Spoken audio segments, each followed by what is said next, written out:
जीवन के तीन परम मित्र हैं। पहला मित्र है सद्गुरु, दूसरा है शांति और तीसरा है मौत। तीन परम मित्र। सद्गुरु से मिलने पर अबोध जन कष्ट दूर हो जाता है। अबोध से आदमी खानी और वाणी जाल में फंसता है, नाना प्रकार की कल्पनाओं में वासनाओं में भटकता रहता है। सद्गुरु के मिलने से वह दुख दूर होता है। शांति के मिलने से मानसिक कष्ट दूर होता है और मौत के मिलने से शारीरिक कष्ट दूर होता है। कितनी ही बड़ी व्याधि हो, मौत आ जाए, शारीरिक कष्ट दूर। तो जीवन के तीन परम मित्र हैं, किंतु जब हम पहले मित्र से मित्रता करते हैं तब दो अच्छे लगते हैं। पहले जरूरत है हमें सद्गुरु की। एक शायर ने दो पंक्ति में बहुत कुछ कह दिया।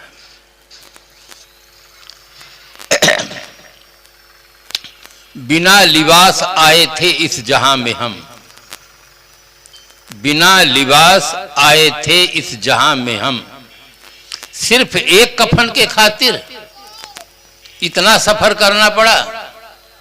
संसार में जितने लोग आते हैं, राजा हो, रंक हो, रानी हो, महारानी हो, कोई भी हो, बिना लिबास के आते, बिना वस्त्र के आते। कोई वस्त्र पहन करके संसार में नहीं आता है। बिना लिबास आए थे इस जहां में हम, सिर्फ एक कफन के खातिर इतना सफर करना पड़ा। 70, 80, 90 साल रात दिन परिश्रम किए और मिला क्या? चलते समय एक कफन मिला और कुछ नहीं मिला। जीवन की शुरुआत और जीवन के अंतिम की स्थिति पर दो पंक्ति में प्रकाश डाला है। संसार में एक से एक चीजें मूल्यवान हैं, किंतु बंधुओं सबसे ज्यादा मूल्यवान जीवन है। जीवन से बढ़कर दुनिया में कोई मूल्यवान चीज नहीं। जीवन है तो सत्ता से संबंध है, संपत्ति से संबंध है, प्राणियों से संबंध है, पदार्थों से संबंध है।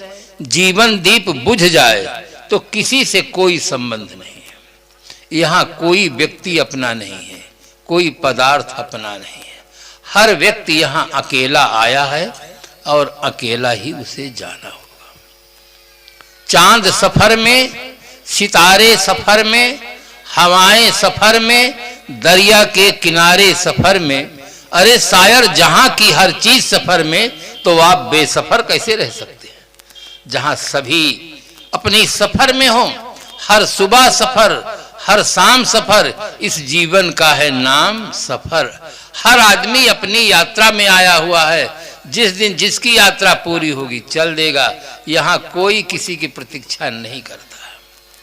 आप रामायण सीरियल देखे होंगे, महारानी सीता जी का शरीर शांत हो जाता है, भगवान राम हाथ सीते कह कर रह जाते हैं, कुछ नहीं पता चलता। हर आदमी अकेला है। इस अकेला होने का बोध हमें संत देते हैं, सद्गुरु देते हैं कि तुम अपने को पहचानो। ये दिखता है जो, ये शरीर है और ये शरीर निरा जड़ है, इसमें किंचित भी ज्ञान नहीं है। एक दिन ऐसा आता है, इसमें रहने वाला जब निकल जाता है, उस शरीर पड़ा रह जाता है। अभी तो थोड़ा सा भी मच्छर आ जाए तो हाथ उठ जाता है, थोड़ा सा गर्मी हो तो पंखा चालू हो जाता है। और जब इसमें रहने वाला चला जाता है, इसमें आग लगा देते हैं, सिर दावा करता है कि बहुत गर्मी लग रही है, दावा करने वाला चला गया। शरीर जड़ है। इस जड़ शरीर का संचालन करने वाली जो सत्ता है वो चैतन्य सत्ता है। चैतन्य सत्ता सर्वोपरि सत्ता है। ये सत्ता जब तक है तब तक शरीर की शोभा है, सब अपने हैं। अगर ये सत्ता हट जाए तो शरीर असुंदर हो जाता है। जिस घर में पड़ा रह जाता है उस घर में भोजन बंद हो जाता है। छू लेने पर लोग स्नान करते हैं। जिस शरीर को बहुत प्यार करते थे उसी शरीर को शमशान में पहुंचाकर आग लगाकर फूंक देते हैं। यही सत्ता जब तक है तब तक मंदिर में पूजा हो रही है, मस्जिद में नमाज हो रहा है, गिरजाघर में प्रार्थना हो रही है। अगर ये सत्ता हट जाए तो ऑफिस का सब काम बंद, खेत का सब काम बंद, सारे काम बंद हो जाए। सर्वोपरि सत्ता चैतन्य सत्ता है। इसको अपनी अपनी भाषा में कोई जीव कहता है, कोई आत्मा कहता है, कोई ब्रह्म कहता है, कोई परमात्मा कहता है, कोई भगवान कहता है, कोई खुदा कहता है, कोई गॉड कहता है। ये अपने अपने शब्द हैं। एक वस्तु के बोध के लिए अनेक भाषाओं में अनेक शब्दों का प्रयोग होता है। जैसे एक पदार्थ होता है जल, तो संस्कृत का ज्ञाता उसको जलम कहेगा, अंग्रेजी वाला उसको वाटर कहेगा, अरबी वाला आप कहेगा। तो क्या वो पदार्थ भिन्न भिन्न है? एक पदार्थ है, अपनी अपनी भाषाओं के प्रयोग से उसको जान रहे ये क्या चीज है। इसी प्रकार से शरीर में रहने वाली एक ऐसी सत्ता है जो चिन्मय सत्ता है, ज्ञानमय सत्ता है, जिसका होना ही जीवन है, न रह जाना ही मृत्यु है। मृत्यु और कोई चीज नहीं। शरीर से चेतना का हट जाना ये मृत्यु है। किंतु आज सांप्रदायिक जगत में कितना विद्वेष की भावना फैली है, इतने विचारों में संकीर्णता है कि राम कहने वाला अल्लाह नहीं कहता, अल्लाह कहने वाला राम नहीं कहता। तत्व को समझते नहीं। संत सम्राट सदगुरु कबीर साहब ने कहा, समझे की गति एक है, जिन समझा सब ठौर, कहां कबीर ये बीच के बल कहीं और की और। बीच के लोग अन्यथा कथन करते हैं, जितने समझदार होते हैं सबकी गति एक समान होती है। इसलिए शब्दों को लेकर कभी विवाद में न पड़ो। शब्दों को लेकर जो विवाद में पड़ता है वो समझदार नहीं कहलाता है। जैसे एक पिता था, उसके दो बच्चे थे। दोनों बच्चे प्राथमिक शाला में पढ़ते थे, गणित के छात्र थे। सुबह पहर दोनों गणित लगा रहे थे। छोटे भाई ने कहा, गुरुजी ने पढ़ाया है 6 धन 4 बराबर 10 होता है। तुरंत बड़े भाई ने कहा, तुम बेवकूफ, तुम्हारे गुरु बेवकूफ। हमारे गुरु प्रधानाचार्य हैं, उन्होंने पढ़ाया है कि 8 धन 2 बराबर 10 होता है। दोनों भाई बहस में उतर जाते हैं। उन्होंने कहा, हम अपने गुरुजी की बात मानेंगे। जब हमारे गुरुजी ने पढ़ाया है 6 धन 4 बराबर 10 होता है, तो हम आपके गुरु की बात नहीं मानेंगे। दोनों भाई बहस में उतर गए। पिताजी अंदर से सुन रहे थे, बाहर निकले। पिताजी ने कहा, बेटा क्यों बहस कर रहे हो, अपना अपना काम करो। छोटे भाई के स्वाभिमान को धक्का लग गया था, दुखी था। उसने कहा, पिताजी देखो भाई साहब का दुस्साहस, हमें और हमारे गुरुजी को बेवकूफ बताते हैं। अरे जब हमारे गुरुजी ने पढ़ाया है 6 धन 4 बराबर 10 होता है, तो हम अपने गुरु की बात माने कि इनके गुरु की बात माने। बड़े भाई ने तुरंत कहा, पिताजी इसके पास इतनी भी अकल नहीं है कि सहायक अध्यापक बड़ा होता कि प्रधानाचार्य बड़े होते हैं। अरे हमारे गुरु तो प्रधानाचार्य हैं, उन्होंने पढ़ाया है 8 धन 2 बराबर 10 होता है। ये अपने गुरु की रट लगाते हैं, हमारे गुरु की बात मानते ही नहीं। दोनों की बातों को सुन करके पिताजी ने मुस्कुराते हुए कहा, बेटा न तुम बेवकूफ न तुम्हारे गुरु बेवकूफ, बेवकूफ तो मैं हूं जो 2 बेवकूफों को पैदा किया हूं। अगर मैं बेवकूफ नहीं होता तो तुम 2 बेवकूफों का जन्म ही नहीं होता। अरे 6 धन 4 बराबर 10 और 8 धन 2 बराबर 10, झगड़ा किस बात का? 10 तो हो ही जाता है ना, खाली अंकों को लेकर विवाद। तो संत सम्राट सदगुरु कबीर साहब एक ऐसे महापुरुष थे जो सांप्रदायिक जगत में एक बहुत बड़ी क्रांति की और कहा कि भाई रे दुई जगदीश कहां ते आया, कहो कौने बहराया। अल्लाह राम करीमा केशव हरे हजरत नाम धराया, गहना एक कनक ते गहना यामे भाव न दूजा। कहान सुनन को दुई कर थापे, एक नमाज एक पूजा। वही महादेव वही मोहम्मद ब्रह्मा आदम कहिए, को हिंदू को तुर्क कहावे एक जिमी पर रहिए। वेद किताब पढ़े वे कुतबा वे मुल्ला वे पाड़े, बेगर बेगर नाम धराए एक मिट्टी के भाड़े। कहाँ कबीर वे दोनों भूले, राम किन्हों न पाया, वह खसी वो गाय कटावे बाद जन्म गवाया।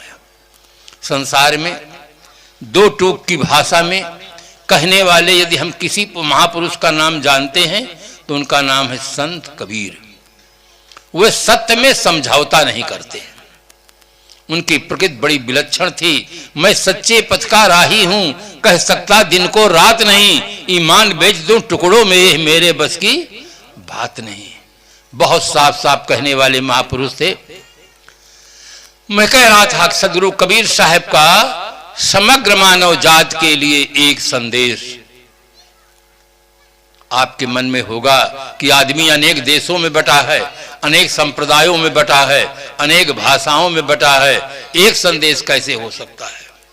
समस्त मानव जात के लिए, नर नारी सबके लिए एक संदेश दिया, अच्छा जन्म बनाओ। साखी पूरी है, सकलो दुर्मत दूर कर, अच्छा जन्म बनाओ, काग गवन गति छाण के हंस गवन चलिया। अच्छा जन्म बनाओ, अपने जीवन को अच्छा बनाओ। आप चाहे जिस संप्रदाय के मानने वाले हों, चाहे जो भाषा बोलने वाले हों, चाहे जिस देश के नागरिक हों, आपका जीवन अच्छा होगा तो आप चाहे घर में रहें, दुकान में रहें, ऑफिस में रहें, वन में रहें, जहां रहेंगे वहां सुखी रहेंगे। अगर जीवन बिगड़ गया तो चाहे राजमहल में रहेंगे तो भी वहां रोने का दुर्भाग्य झेलना पड़ेगा। सबसे मूल बात है अपने जीवन को अच्छा बनाओ। और आज आदमी एक बहुत बड़ी भूल कर रहा है, जीवन को छोड़कर बाकी सब चीजों को अच्छा बनाने में लगा है, खाली जीवन को छोड़कर। एक शायर याद आती है बात, उसने लिखा, लाखों फूल कम है गला के सजाने को, एक भूल काफी है जिंदगी भर रुलाने को। अगर आदमी किसी महापुरुष के गला को सजाना चाहता है, उसके पास लाखों फूल हैं, मन में अगाध श्रद्धा है, तो ऐसा लगता है फूल कम है। फूलों की सुबास एक दिशा में जाती है, महापुरुषों की जीवन की सुबास चारों दिशा में जाती है। एक भूल काफी है जिंदगी भर रुलाने को। अगर एक भूल आदमी कर जाता है, अपने को नहीं जानता है, अपने जीवन को अच्छा बनाने का प्रयास नहीं करता है, तो जिंदगी भर रोने के लिए एक ही भूल काफी है। बंधुओं, हंसते हंसते जीवन जीने की कला सीखो। आज आदमी धनार्जन के लिए अनेक कलाओं को सीखता है, मूर्ति कला सीखता है, मकान बनाने की कला सीखता है, 64 कलाएं होती हैं, अनेक कलाओं को सीखता है, किंतु जीवन जीने की कला नहीं सीखता है। ये उसकी बहुत बड़ी भूल हो रही। जीवन जीने की कला सीखो। आज हम बड़े गौरव के साथ कह सकते हैं, कहते हैं कि हमारा देश आजाद है, हमारा देश स्वतंत्र है, हम स्वतंत्र देश के नागरिक हैं। किंतु क्या उसी गौरव के साथ हम ये भी कह सकते हैं कि हमारा जीवन स्वतंत्र है, हमारा जीवन आजाद है, हमारा देश आजाद है, हमारा जीवन आजाद नहीं? जीवन तो वासनाओं में बंधा हुआ है, गलत आदतों में बंधा हुआ है, मिथ्या कल्पनाओं में बंधा हुआ है। जीवन आजाद नहीं है, देश आजाद है। देश आजाद बनाने के लिए देशवासियों ने अपने जीवन की कुर्बानी दी है, बहुत बड़ा त्याग किया है, तब हमारा देश आजाद हुआ है। जीवन के आजाद बनाने के लिए भी हमें कुछ करना होगा, तब होगा। मैं एक छोटा सा उदाहरण दूं, घड़ी तो बहुत आगे चली गई है, थोड़ा संक्षेप में बतला दूं। एक चक्रवर्ती सम्राट है, उसका नाम है राजा पुरुरवा। चक्रवर्ती सम्राट है, उसका विशाल पतन हो जाता है। पतन के कारण पर वो विचार करता है, मन में बहुत बड़ी ग्लानि पैदा हो गई है कि मैं चक्रवर्ती सम्राट और मेरा विशाल पतन, इस पतन का कारण क्या है? पतन के कारण का अनुसंधान करता है। देखिए वो राजा कितना निष्पक्ष है। वहां पर भागवतकार ने लिखा, स्वार्थस्या को विदम धिंग माम मूर्खा पंडित मानिनम यो अहमीश्वरताम प्राप स्त्री भीर्गो खरवज्जिता किमे तया नो अपकृतम रज्ज्वा व सर्प चेतसा रज स्वरूपा विदुषो यो अहम यद अजितेन्द्रिया। मुझे अपने ही हानि लाभ का कुछ पता नहीं, फिर भी मैं अपने को बहुत बड़ा पंडित मानता हूं। अपनी स्थिति को बताता है कि मुझे अपने ही हानि लाभ का पता नहीं है, फिर भी मैं अपने को बहुत बड़ा पंडित मानता हूं। पतन के खास कारण पर जब विचार करता है, कितना निष्पक्ष, कितना सही राजा है। वो कहता है जैसे मार्ग में रस्सी पड़ी हो, रस्सी को देख करके कोई व्यक्ति सर्प की कल्पना करके दौड़े, गिर पड़े, चोट लग जाए तो रस्सी का कोई दोष? रस्सी का कोई दोष नहीं है। जिस व्यक्ति ने रस्सी में सर्प की कल्पना की, दौड़ा, गिर पड़ा, चोट लगा, सारा दोष उसका है, रस्सी का कोई दोष नहीं है। इसी प्रकार से इन उर्वशियों का कोई दोष नहीं है, दोष मेरा है। यो यद अजितेंद्रियः, मुझ में जो अजितेंद्रिय दोष है, इस दोष के कारण से मेरा विशाल पतन हुआ। विश्व के सभी आदमी अगर अपने हाथ पर, छाती पर हाथ धर के देखे, सुने, विचारें, अनुभव करें, तो प्रत्येक व्यक्ति के पतन का यही कारण है, दूसरा कोई कारण नहीं है। सबके पास देखने का एक ही साधन है, वो है आंख। सबके पास सुनने का साधन एक ही है, वो कान। सबके पतन का एक ही कारण है, अजितेंद्रिय दोष। जैसे हाथी के पैर में सबके पैर समा जाते हैं, इसी प्रकार से अजितेंद्रिय दोष में सारे दोष समाहित हो जाते हैं। इसलिए स्वतंत्र जीवन जीने वाले नर नारियों का पावन कर्तव्य है कि वो अपने मन पर, अपने इंद्रियों को स्वाधीन करें, अपने अधीन रखें। अगर उनके अधीन हो जाएंगे तो आपका जीवन परतंत्र हो जाएगा, अगर ये आपके अधीन रहेंगे तो आपका जीवन स्वतंत्र हो जाएगा। आप रामायण को अनेक बार पढ़े हैं, सुने हैं, कभी ध्यान नहीं दिए हैं। जिस समय पार्वती जी विदा हो रही थी, माँ सुमैना के पास जाती है, पार्वती जी माँ को पकड़ करके रोने लग जाती है और माँ बच्चे को पकड़ कर रोने लग जाती है। दोनों के आंखों से अश्रुधारा फूट पड़ती है। तब माँ के हृदय से निकलता है, कत वृद्ध सजी नारी जगमाही, पराधीन सुख सपने होना। अरे विधाता, तूने नारी को बनाया क्यों है? पराधीन सुख सपने नहीं। इनका जीवन पराधीन हो जाता है। जागृत अवस्था में कौन कहे, स्वप्न में भी इनको सुख नहीं मिलता है। कवि के मन में पात्रों के माध्यम से नारी जगत के लिए कितना करुणा है, कितना सुंदर भाव है कि अगर अपने जीवन में स्वतंत्रता चाहते हो, आजादी चाहते हो, सुख चाहते हो, तो अपने जीवन की बागडोर अपने हाथ में रखो।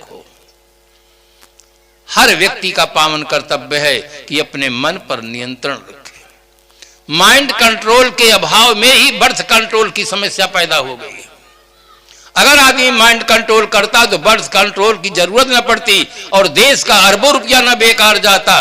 डॉक्टर बंधुओं को बिना काम का काम नहीं करना पड़ता और मनुष्य का इतना बड़ा अपमान नहीं होता जितना बड़ा उपहास आज हुआ है कि अगला बच्चा अभी नहीं, 2 के बाद।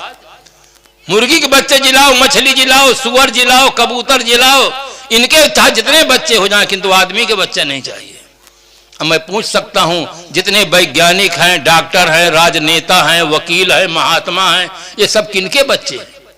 इंसान के ही बच्चे हैं। और धरती तल पर जो कुछ विकास हुआ है इंसान के बच्चे ने किया है, मुर्गी के बच्चे ने नहीं किया।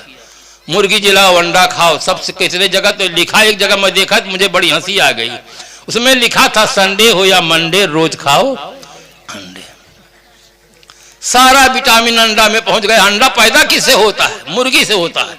इतना सा छोटा पत्थर लो, मुर्गी को मारो, टन गणेश, खत्म। अंडे में कहां से ताकत आ गई? सांड आपके यहाँ रहता है, अंडा नहीं खाता, भैंसा अंडा नहीं खाता, हाथी अंडा नहीं खाता, घोड़ा अंडा नहीं खाता। अंडा खाने वालों को लड़ा कर देख लो कौन हारता है, कौन जीतता है। अगर हाथी पैर धर दे, अंडा खाने वाला की से कह के रह जाएगा। इतना पतन की ओर समाज चला जा रहा है। कुछ तो सोचो। ये दोष ही हमारे पतन के कारण है और कोई कारण नहीं। लोग कलयुग के जमाने को बहुत दोष देते हैं कि कलयुग का जमाना आ गया है, अब तो यही होगा ही। बंधुओं, कलयुग का जमाना बहुत अच्छा है।